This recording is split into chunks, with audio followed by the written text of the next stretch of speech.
All schools in the Los Angeles Unified School District have been closed because of a bomb threat that was called into a school board member. That's according to the police. Once again, all schools in the Los Angeles Unified School District are closed. Frank Sedapani, CBS News.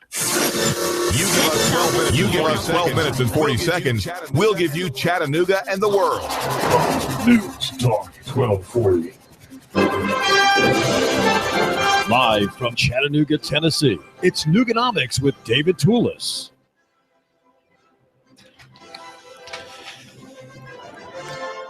Boyd Patterson is an attorney. He's been one for 15 years. He's been involved in law enforcement for 13 years and has spent much of his professional career as an attorney in the district attorney's office, prosecuting crimes and other offenses here in Hamilton County.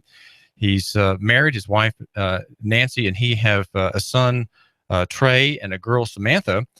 And we're going to be hearing from him regarding his new volume. It's about a 40-page book called A Chattanooga Citizen's Search for the Spiritual Foundation of Islamic Terrorism, which is available at Amazon. It's a very low-priced volume, helping with this work and looking over his shoulder, if you will. Is and was at the time of its production Bassam Issa, who is an American Muslim. He is a developer. He's married. His wife Amani and he have 3 sons, and he is often consulted as a spokesman on Muslim dealings here in the Chattanooga area.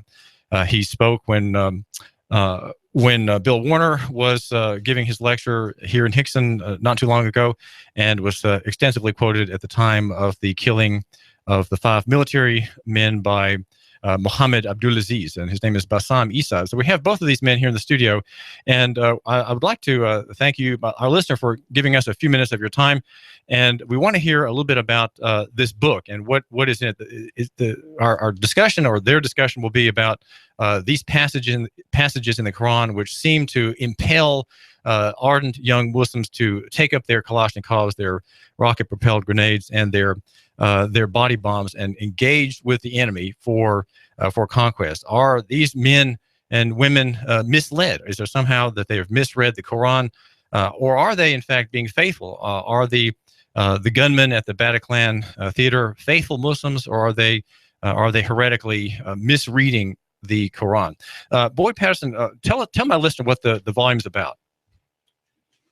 Thanks, David. The volume came from September 11, basically. The fact that the people who struck the Twin Towers with airplanes and the Pentagon and the plane that crashed in Pennsylvania was done by people who claimed to be Muslims. So I got interested in reading the Quran at that point. So after that, I read it. I found some verses in there that seemed to support what the extremists were saying. There were verses in there about killing unbelievers, about do not trust Jews and Christians, and I made a list of those verses. Now, it didn't really come to the form that you have now until the shootings here in July.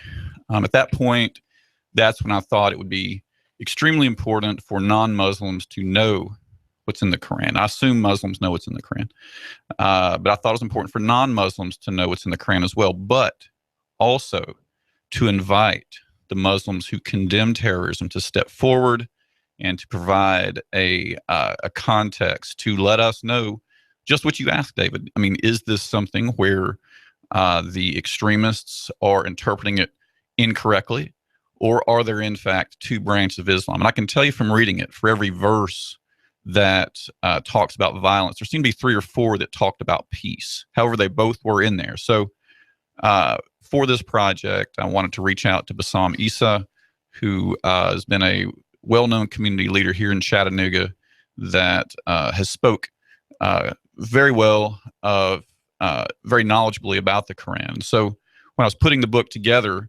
I gave him a draft and wanted to make sure that it was fair. And so here we are. Okay. Peace upon you. My name is Bassam Issa, and my friend Boyd, he has come to me with the idea of the book, and he has given me the verses that he thought that would talk about violence in the Quran, and he asked me to answer those. So, and I will, and we probably will talk some more about those. But I'll give you an example of what Boyd has given me. For example, was verse 191 out of chapter 2, and it says, "Kill them where you find them." But wait, the verse right before and after say different things. So this is taken out of context. For example, the verse before the one I just read, it would say, and it's chapter 2, 190, it would say, "Fight in the cause of God against those who fight you, and do not commit aggression." And what that means, as we understand it, means do not attack women, children, the elderly, or anyone who not fighting you. And that is the quote from the very early, the Ibn Abbas, which he was the cousin of the Prophet Muhammad, peace upon him. And then the verse after the one I read earlier, it would say, "If they cease fighting, then let there be no hostility except against oppressors." So that is a classic misquoted verse that usually people do, and that is used, by the way, unfortunately, by both the likes of ISIS and Al Qaeda, which they think they're doing Islam when they use that, which is really they're doing Islam very big harm. But also, this is used by people that want to attack Islam that are non-Muslims, like, for example, what we had a while back with Dr. Warner. Another example would say in chapter 9:5, it says, "Slay the pagans where you find them." And we need to stop here because look at what's around it. It says, who's this verse referring to? The pagans. This refers to those pagans who violated their peace agreements by waging war at the Muslims. And therefore, there is the verse that comes after it, which is 9:13. So that was 9:5. Now 9:13, it says, "Will you not fight against those who violated their peace treaties, plotted the expulsion of the messenger, and intimidated the fighting against you?" So when you look at those two examples, and there's some others that I can speak as we go, you're going to find out that this is taken out of context. However, the Islam itself, when it talks about Islamic values and how to treat others, let me give you some examples of that, Boyd. For example, in chapter 262, it says, "Indeed, those who believed and those who were Jews or Christians or Sabians," which Sabians were part of Christians too, which is tribes there, "before Prophet Muhammad," they came in before, "those among them who believed in Allah and the last day and did righteousness will have their reward with their Lord, and no fear will there be concerning them, nor will they grieve." And what that means, that in the Quran saying not just the Muslims that also considered in the eyes of God or Allah, they're good people, but also those Christians and Jews that recognizing Allah or God and following the rules of the good religion from God. And that brings me to another verse that would say, which is 68, the chapter 60, verse 8. It says, "Allah does not forbid you from those who do not fight you because of religion, and do not expel you from your homes, from being righteous toward them and acting justly toward them. Indeed, Allah loves those who act justly. We're hearing Bassam Issa. This is David Tulis. We have here on the mic also Boyd Patterson. And I think, Bassam, before we hear more of the structure of your argument, we need to hear a little bit more from Boyd Patterson. What are the things that are raising the hair of our listener that are out of the Quran? What are some of the things that are alarming to him, whether he's a Christian or a Muslim? Well, I can certainly say the things that made me curious and interested enough to reach out to those who know the Quran to ask it. And there are verses in there that would give people concern, I would think, if they just read the Quran as I did. There's a lot of verses in there about fighting. There's a lot of verses in there about killing. There's a lot of verses that deal with not trusting Jews and Christians. But to be fair about it, I think we need to take them verse by verse. And if we can do that, is that okay? We could. Okay. Bassam, I'm looking at some verses here that deal with fighting, and I'm going to read some of them out to you. And if you could you can pick any of these you want, but if there's a general theme you want to respond to. Okay, sure. It talks about, is God not mighty and capable of revenge? Prophet, make war on the unbelievers and the hypocrites and deal rigorously with them. Hell shall be their home. Believers, make war on the infidels who dwell around you. Seek out your enemies relentlessly. Fight for the cause of God. And if you could be sure to discuss the one, fighting is obligatory for you as much as you dislike it. So it seems to me that when I was reading it, that the Quran is saying you have to fight, that a bad Muslim would not fight. Could you respond to that? Yes. Those verses, as I told you earlier, is that they came, you are taking them out of context. Let's just get a very quick, and I know that we don't have a whole lot of time, but let me give you a little bit of 101 history of what's going on at that time when these verses came down. Muslims were the underdog. They were the very few that have been forced to immigrate from the city of Mecca to the city of Medina with the Prophet. And then for years and years, every year, at least once, twice, those pagans, which is the same people that actually the Prophet was from, which he was in Mecca. They're the ones that went out there to Medina from Mecca to fight them with 10,000 against 1,000 or 1,000 against 300 of the Muslims. So God sends those verses through Gabriel to the Prophet, peace upon him, to tell them not to be afraid. You must fight, because if you don't fight, you're going to be killed. So in this case, self-defense, you must fight. So when you see that and you say it's obligatory, it's basically as if we are today, somebody attack us here in the U.S., we're going to all get up in our neighborhood, scream, let's fight, and you must fight. This is your country. This is your home. You must do that. So if you do that, then and think of it of that context, it's nothing wrong with it. It doesn't say that you keep fighting throughout history or throughout hundreds of years. Others, they were talking about those people that were attacking the Muslims. And that's what I think might, if I hear you right, then these were verses that were true or should be followed or should have been followed in a historical context, but have no application in what the extremists are saying today. Is that correct? Correct. And the problem we have is that we have the likes of ISIS and Al-Qaeda, that would use those words and these verses to advance their cause of really initially is economical and political reasons. So it's nothing to do with Islam. And those people, if you look at their background and what they're doing now, all they're looking for in Syria and Iraq is all where the oil fields are, where there's money. And they've been backed by very, very few. You got 1.6 billion Muslims.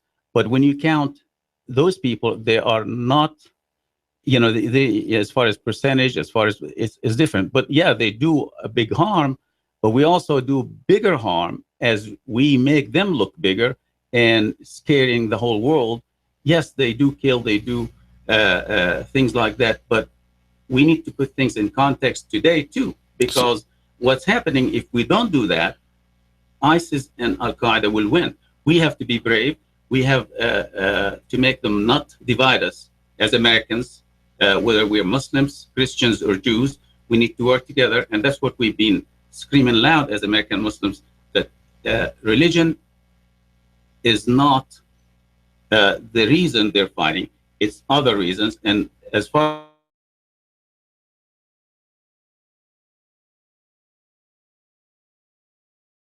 religion or the peaceful, and I'll give you a great example of that, is the fact the Quran itself, when it looked at their role model, for the people to follow, it basically, who are the role models? I mean, we always follow and do what they do, right? So the prophets are the role models for us. When it brought from the days of Abraham all the way down to about 27 prophets, it had cleaned up, the Quran cleaned up their history. It did not bring the violence that they committed, like David, to have a wife, he had to go and kill 200 Palestinians or skin them before he can get married. Well, that was not brought up in the Quran. It was brought up in the Bible. And the reason the Quran did not, he just made them look like angels, or Jacob, what he did with a tribe, where circumcised them and killed them, things like that. That was not in the Quran. That was in the Bible. The Quran brought them to be great people. That the fact that the Muslims, when they hear them, because to us they are just like the Prophet Muhammad, all are equal, and we must believe in them as prophets, as we do in the Prophet Muhammad. So when we get those together, so we do not commit violence ourselves. If we showed all these role models committed violence, then it's okay for us to commit violence. So the Quran softened that, and that's a great point in the sense that the Quran wasn't after violence. So let me ask you this then. I understand completely about the historical context that you're describing. Right. So if I hear you right, then ISIS, Al-Qaeda, the Al-Nusra Front, Hamas, all the organizations that currently use violence in the world, they're not acting as true Muslims. Is that correct? It's correct. Anybody that will and have committed any crime in the name of religion towards any civilians, and not in a battle, soldier to soldier, then they are committing terrorism, and it's not accepted by Islam. Can you tell us why Muslims who embrace peace, the peaceful verses in the Quran, why they also should have ISIS as their enemy? They do. Okay. And what are those reasons? What are the legitimate reasons that non-Muslims may not see, may not understand why peaceful Muslims also dislike ISIS? Yeah, I think it's the media mainly. It's not bringing in what the Muslims are doing here and overseas. Like ISIS is killing a lot more Muslims every day than they are killing non-Muslims. They actually, in Syria alone, there's 250,000 or maybe 300 that have been killed. The government may have killed 80,000 of them, but the rest of them have been killed by the terrorists and being terrorized. And there's 7 million of Syrians that have vacated, and they're immigrants everywhere. Mm-hmm. And there are also 7 inside that have gone to the government side, running away from the terrorists. So basically, therefore, the Muslims do believe that, and they're screaming out that ISIS and Al-Qaeda and the likes of them are terrorists, and they're not following Islam. But here we hear so much noise in the media that non-Muslims are not hearing the Muslims denouncing those terrorists, basically. So can you tell us why the terrorists, and I'll call them terrorists just to put them all in one blanket category, why Islamic terrorists are killing Muslims intentionally? I understand that it's happening, but as a non-Muslim, it may be more difficult for us to understand why extremist groups like the terrorists claim to be Muslim, mm-hmm. but they're actually killing other Muslims. Why would they do that? The reason they're doing that, because the Muslims, when they go into any town or village and with their gear and want to fight and do that. The Muslims do not like to live in those rules that these people do because it's not Islamic. Sharia. It's not. They've taken even the Sharia out of context, just like they're taking the fighting out of context. Even on everyday life, they are bothering everybody on a personal level that Muslims are not used to have. So basically, that's why Muslims do not like the life of these people the way they live on a daily basis. This is David Tulis. We're talking with Bassam Issa, whom you just have heard. He is an American Muslim. He's a developer here in Chattanooga, and he's talking with Boyd Patterson about Boyd's book. It's just appeared. It is a volume which spends most of its 200 pages. It prints out at 40 pages if you get the PDF version, but the printed version available at Amazon gives most of its space to passages out of the Koran that are the basis of jihadic acts of violence by Muslims here in this city and around the world. We are here at AM 1240 Hot News Talk Radio. Just want to make sure that you know about Ari's Restaurant on the glittering waters of Lake Chickamauga.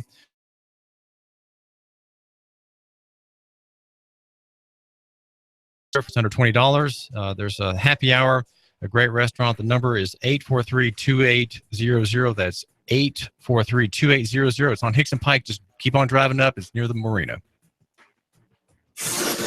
You give us 12 minutes and 40 seconds, we'll give you Chattanooga and the world.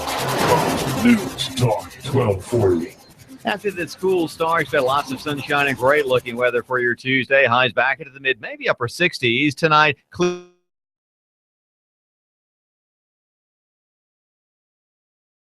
Rolling in Wednesday night through Thursday morning. Celebrate the holiday season with Dixieland Fireworks. Locally owned with the largest selection around. A Black Cat dealer with the lowest prices in Dixie. Dixieland Fireworks open daily just off I-75 on Ringgold Road, East Ridge. And I'm S'mores Gene Foyle, Chief Meteorologist Patrick Court. On AM 1240, Hot News Talk Radio.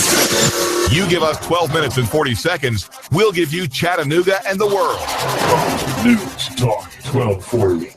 CBS Radio News brought to you by Kubota. You can count on Kubota to help you get the toughest jobs done with ease, comfort, and efficiency. Whether you need a compact tractor, zero-turn mower, or diesel utility vehicle, let Kubota help you get your work done. Find your local Kubota dealer at TennesseeKubotaDealers.com. At Kubota, there's only one thing we're selling. Great tractors. Lay your burdens down at the Woodhouse. Leave all your worries at the door. Just take some time. We're transforming lives. Happy holidays at the Woodhouse. from the Woodhouse Day Spa. Holiday gift cards available at Chattanooga.woodhousespas.com. You have an event coming up for the holidays, or maybe it is your daughter's wedding, or maybe just a church or office party, then you need to select Choo Choo Barbecue. That's correct, Choo Choo Barbecue. Whether you like pork, chicken, or beef, oh yes, Choo Choo Barbecue with their savory rub flavor. Oh my goodness, it's making me hungry right now. You add in their delicious smoked aroma, and you have set the table for a perfect meal with Choo Choo Barbecue. That's right, Choo Choo Barbecue. Why don't you give them a call right now? 423-843-9554. That's 843-9554. Call 423-843-9554. Choo Choo Barbecue. You know where it's located, off of Hickson Pike, right there at the Valley Brook area. Don't kid yourself. Your stomach is already on the way. While politicians debate climate change and taking our guns, they leave America vulnerable to disaster. You need to act now to keep your family safe and prepared. Do you have an emergency plan? Do you have long-term storage food? Do you have the skills and mindset to survive a disaster? If not, what are you waiting for? Call P5 Preparedness right now, 423-602-2175. Do you honestly think the government is going to help you? If you do, you are wrong, dead wrong. Don't get caught unprepared. Let the experts at P5 Preparedness get you ready for any emergency or disaster situation. Today, we offer a wide range of classes for the beginner on how to prepare, as well as the expert prepper. We stock a wide range of supplies, including long-term storage food, water filtration, outdoor gear, tactical gear, and plate carriers. P5 Preparedness, East Brainerd Road between I-75 and Gun Barrel Road. You will see the Army Deuce and a Half truck, 423-602-2175, 1309 Panorama Drive, Chattanooga. P5preparedness.com. You give us 12 minutes and 40 seconds, we'll give you Chattanooga and the world. News Talk 1240.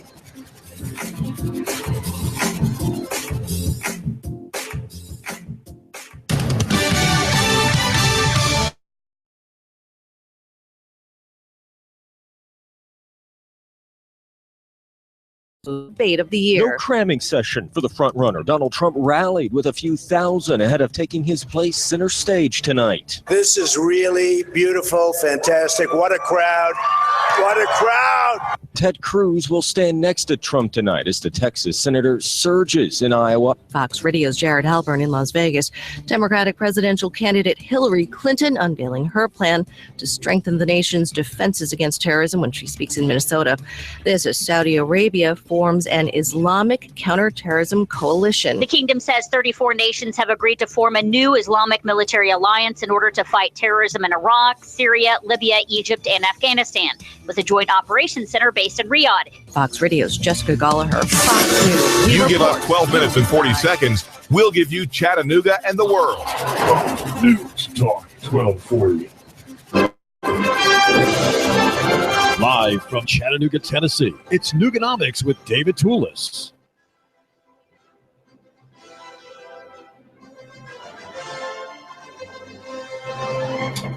We count on Advantage Printing here at the radio station for all of our printing needs, and I'm an editor of a homeschooling newsletter, and I go to Advantage Printing for my work and get great service at Advantage Printing on Brainerd Road, right near the Belvoir Light, right next to the Food City. The number is 629-1800, 629-1800. Bulk mailing services, large format printing, digital, offset, of course, for big jobs, and many other things in the best print shop here in town. That's Advantage Printing.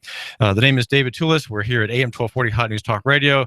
We're the Sean Hannity, the Colin Cowherd station for sports, and also CBS and Fox News, and the exclusive source on the regulated airwaves of NFL and NASCAR here at AM 1240 Hot News Talk Radio. We have in the studio Bassam Issa, who is you might say a Chattanooga spokesman for the Muslim faith. He is an American Muslim.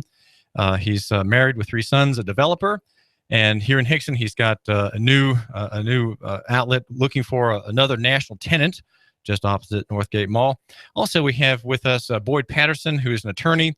He works in the prosecutor's office, has 13 years in law enforcement.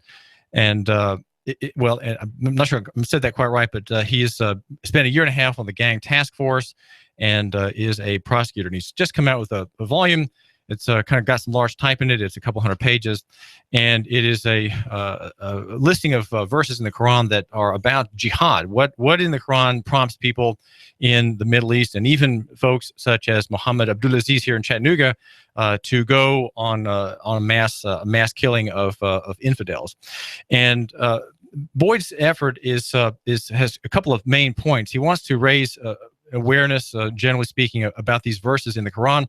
And he says, I respectfully request the Muslims who condemn terrorism to step forward and raise awareness of the verses' nonviolent and or modern day meanings, if possible. And this is the position of Bassam Issa, that the verses in the Quran which seem to argue for warfare are being taken out of context or are being misused by Muslim warriors. Okay, so Boyd Patterson, come to the mic and tell my listener, in a nutshell, what is your book about? This book is very simple. You can think of life's little instruction book, David. It's a short read. It's basically an introduction. And for those of you who've seen life's little instruction book, you can see that this follows it. Instead of having verses that are used in other formats, these are verses from the Quran that seem to me to be used by extremists. Now, the two goals that I had in taking this were to raise first one was to raise awareness of non-Muslims about these verses. It just still astounds me, David, that so few non-Muslims have read the Koran after all that's gone on in the world. And so my first goal was to raise awareness of these verses for non-Muslims. But the second, and it has to go with the first, and that is to invite the Muslims who condemn terrorism, those who are on our side against ISIS, against the extremists, who condemn the use of these verses, to step forward and provide these explanations, to tell us that this, and by virtue of telling us, tell the Muslims who are perhaps taking this out of context why they're doing it wrong, why it does not apply. And that's my goal. Obviously, my credibility lies in being a non-Muslim with curiosity about this. Bassam Issa, and other Muslims who condemn terrorism are the ones who have to be the ones that step forward. That's been the effort, and that's what I hope will continue happening. Okay. So what I'd like to do, if possible, is to talk about abrogation. There's a concept in the Quran about abrogation, and I'll read it. If we abrogate a verse or cause it to be forgotten, we will replace it by a better one or one similar, which of course refers to, could refer to a couple of things, I guess. It could be verses that were previously revealed in the Bible and the Torah, as well as verses that were revealed at different points within the Quran. Do you have a response to that? Yes, sir. Boyd, I think, and I believe the following. When it comes to abrogation, that this verse and others mainly take the stand that Islam abrogates the religions before, in the sense that all the books that came in, the Torah, the Bible, and the Quran, all one book in general. They came one message from God. And the same God sent Abraham and sent all the other prophets all the way till it came to the prophet Muhammad, peace upon all of them. So that's what it means, that the first time, the same message, the 10 commandments in every book. That's why the Quran calls the Christians and Jews are the people of the book. That book is his book, whether it's the Bible, the Torah, or the Quran. So when the Quran comes last and abrogates some of the verses or the concepts of what was in the other ones, based on history as things go by, what people need, because from the beginning of Abraham all the way to Prophet Muhammad, it was so long a time. So you get those people, and it's the final message from Allah, God, which means that if you look at the Islam, or the Quran, it talks about Abraham being a Muslim. What is a Muslim? Or Jesus being a Muslim, Moses being a Muslim. A Muslim is not a race. It's not. It means submission to God, recognizing God. He's the creator, and that's the submission, recognizing that. So every one of these prophets are Muslims. That's the stand of the Quran, and the abrogation comes to say, since they all came from the same God, they all the prophets of one God. So this is the final. The Quran is the final message. So that's what it talks about. So when the Quran has a verse that says, "Believers take neither the Jews nor the Christians for your friends; they are friends with one another," how does that fit into the concept you described about how all Christians, all Jews, all Muslims all pray to the same God and have out of context? Mm-hmm. You've got Jews that were in Al-Madinah that had a written pact with the Muslims that when the people of Mecca come in to fight them, that they would fight with them. As I am American Muslim and you're American Christian, if somebody comes from out, ISIS or otherwise, if I don't fight, or if you don't fight ISIS, then don't I have an argument with you and say, don't do that? Why did you do that? That's treason because you didn't fight our common enemy.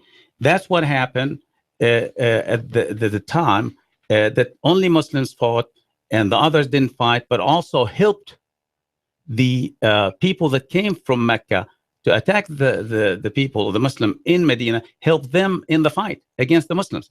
That's what it refers to in historical sense. I'm clear. Okay, thank you. Okay. So there's another list of verses I'll read to you, and you've touched on these. Well, what about David Tulis here? What about the second part of abrogation? There are two parts: abrogation of earlier verses in the Quran, abrogated by later verses. What about that? Can we follow up on that question? Okay. As far as I know, there's some scholars that would tell you that there's some verses in the Quran that came earlier. They've been abrogated by other verses, and that is, I'll give you an example. When in Mecca, the very first time when people wanted to go to prayer, Mecca people were just drunk most of the time, even, because that's the way the culture was.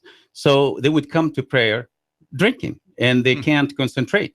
So at the beginning, and this is the knowing of God, not Prophet Muhammad, because he didn't know, that drinking is actually a problem. It's not something you can turn it off. I mean, if you're alcoholic, you're alcoholic. So the Quran, the verses at first said, do not come to prayer while you're drunk. That's been abrogated later on. Do not drink at all. That's the other verse. So that's the abrogation we're talking about. It was a gradual, because Allah knows how He created us. He knows how we think. He knows our bodies and what their needs are. So eventually, He didn't want to say, stop, don't drink at all, because nobody would have listened. It wouldn't work, because it's it's a physical problem. If you're alcoholic, you can't do it. So therefore, that's a good example of what those scholars talking about abrogation of verse versus another. So abrogation is a concept that exists between religious texts as well as within the Quran. Yes, okay. but in very, very limited ways inside the text itself for the Muslims themselves, or a verse in the Quran abrogating another verse. Okay. In the interest of time, let's go ahead and go to some of these other verses. I think these are the ones that readers who have not read the whole Quran, but we're looking for verses that support some of the extremist views, may find those, as David said earlier, very concerning. Slay the idolaters wherever you find them, arrest them, besiege them, lie in ambush everywhere for them, slay them wherever you find them, drive them out of the places from which they drove you. We will put terror in the hearts of the unbelievers, and when you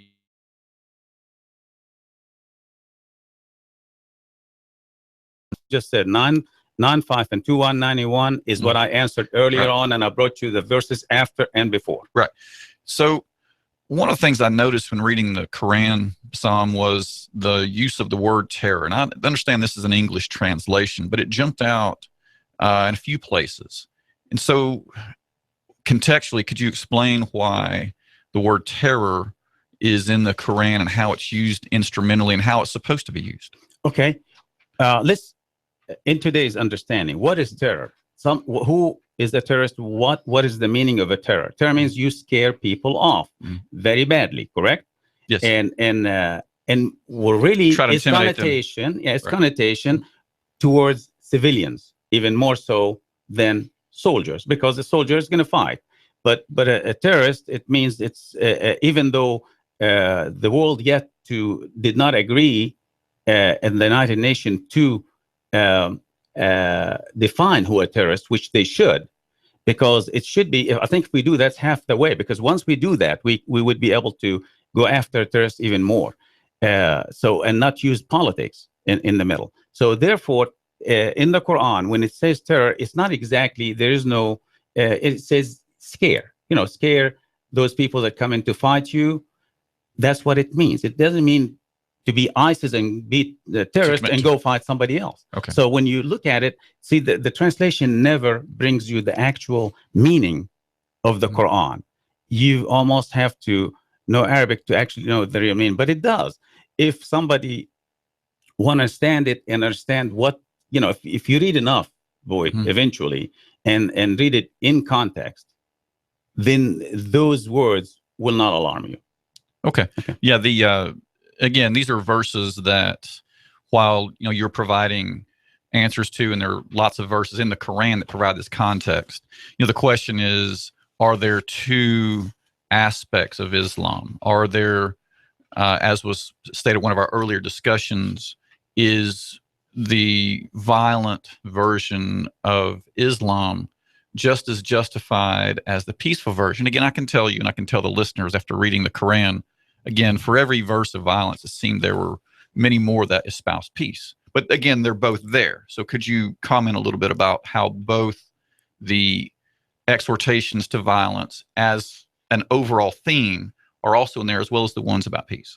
Yeah, there is no two kinds of Islam. There's only one Islam, which goes toward peace. Like I told you, they're all model part. The verses that I read earlier, and I can read more about, how the Quran talks about peace and people living together. The part that the terrorists use, which what you have here, which is 333 verses to be exact in the Quran to talk about fighting in self-defense. There are 838 verses in the Bible that actually far more violent and graphic violence. But do we say the Bible is violent, or there's two kinds of Christianity? No, because that's in context of what happened in the past. But the real value of the Bible and the Quran is when we talk in general. Here's the value: do not kill, do not, just be good to your friend or your neighbor. In humanity, he who killed, Quran says, who soul as if he kills all humanity, and he who saves a human soul as if he saves all humanity. That is the creed. That's the law of Islam. The others is out of context, and only when they were fighting, and they were not 99.9. They were not fighting anybody but the people that are actually not of any religion. People that were people of Mecca that were coming after them. They were not fighting Christians or Jews. So again, it's a historical context. Correct. That you're saying. Very well. So one of the ones that has I'd like to just get a couple of these verses of the Bible. Sure. That would give an example to the listener. One would be number 7 here. Make ready to slaughter the infidels' sons for the guilt of their fathers, lest they rise and possess the earth and fill the breadth of the world with tyrants. That's one verse in the Torah. And then the other one comes, then I heard God say to the other men, follow him through the city and kill everyone whose forehead is not marked. Show no mercy, have no pity, kill them all, old and young, girls and women, and little children. And these are verses from the Torah, correct? Yes, okay. and that is far more violent than you would see in those out of context verses that you have put in your book. I hear what you're saying, that if I hear you correctly, I want to make sure that just as those verses existed in a certain time and place that were no longer in, the same should apply to the Quranic verses that have been identified in my book and other places too, that they may have been justified back in the day when it seemed everyone was killing everyone, but they no longer have self-defense. As self-defense, always been as self-defense. Even then, Muslims did not kill people to kill people because of religion. There's no compulsion in religion. Well, hang on. Well, I just want to make sure that the listener understands clearly the distinction here. Right. The verses that you read about certain cities were specific cities that existed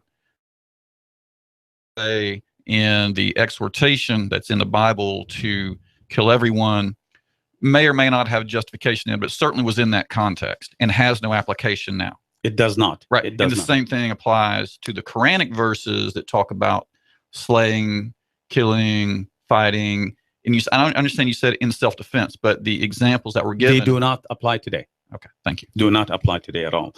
And I'd like to also just get a couple of other verses in the Quran, which is 3:3, chapter 3, which says, he has sent down upon you, O Muhammad, the book in truth, confirming what was before it, and he revealed the Torah and the gospel. This is what I told you a little while ago. When the Quran or the Islam say they think of all the books came from God, and Islam or the Quran abrogated the other books and put them all in one context, as if you would come 10 years down the road and do another book, the same book, but you rewrite it to fit in more. The current times. That's right. Okay. So that's basically that's a great concept that way to understand it. But the other thing I want to talk about also, we condemn as Muslims, every Muslim in the world, but especially us as American Muslims,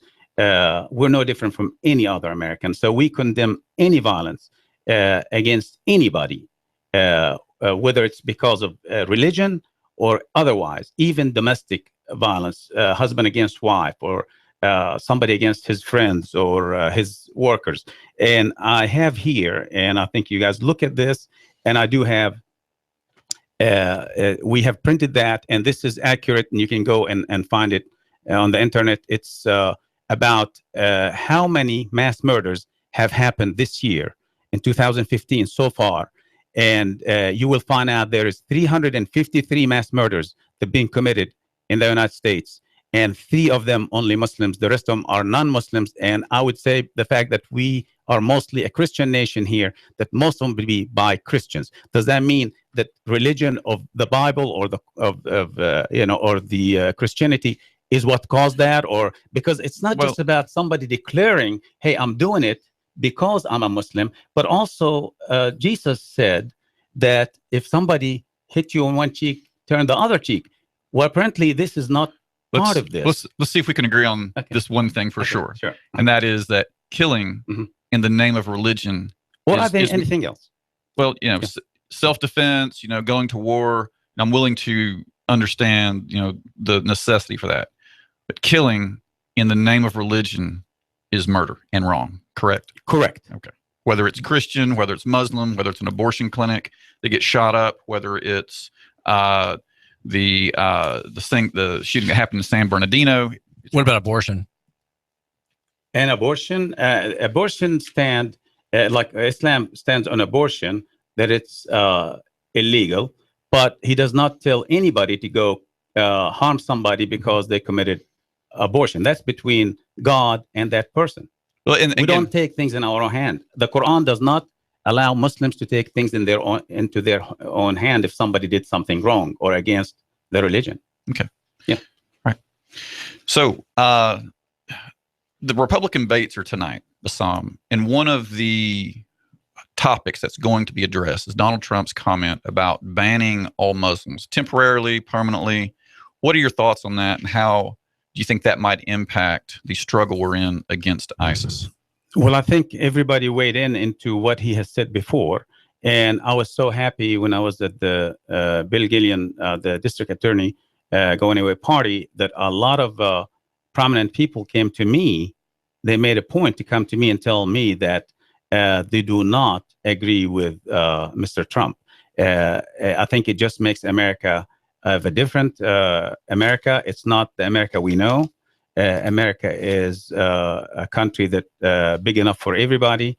And also, if we do what Trump is saying to do, then we actually lose the value that we lived for. And that's what I was going to ask. Last question. How would banning Muslims in the United States, how would that help our enemies, our common enemies in ISIS? It actually would hurt us, and we'll get more people, because that's what the terrorists said. That's what ISIS said when the immigrants of Syria were, a lot of people said, let's not bring them in. They love that because they think, well, if they're forced to come back, we can recruit some of these people because they'll be desperate.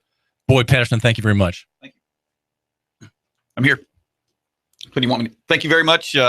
We're here and we're wrapping up this conversation with Bassam Issa. This is David Tulis. We're talking with Boyd Patterson, the attorney. He's just come out with a book called Spiritual Foundation of Islamic Terrorism.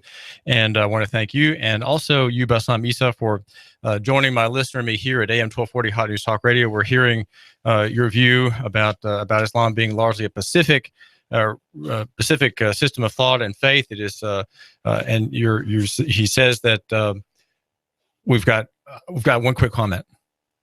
Thank you so much, David, for having us. I think it's incredibly important for non-Muslims to understand what's in the Koran and to give opportunities for our American Muslim allies to step forward and condemn it.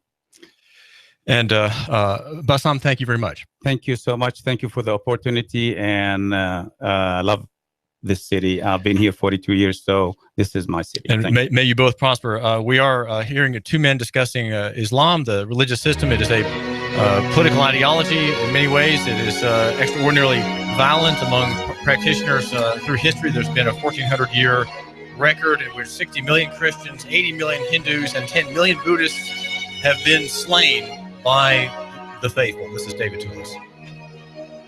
After the school starts, expect lots of sunshine and great looking weather for your Tuesday. Highs back into the mid, maybe upper 60s. Tonight, clear, chilly, lows near 40. For Wednesday, though, mostly sunny, mild again near 67 with areas of showers rolling in Wednesday night through Thursday morning. Celebrate the holiday season with Dixieland Fireworks. Locally owned with the largest selection around. A Black Cat dealer with the lowest prices in Dixie. Dixieland Fireworks open daily just off I-75 on Ringgold Road, East Ridge. And I'm S'mores Gene 12 Chief Meteorologist Patrick Ward. On AM 1240, Hot News Talk Radio. You give us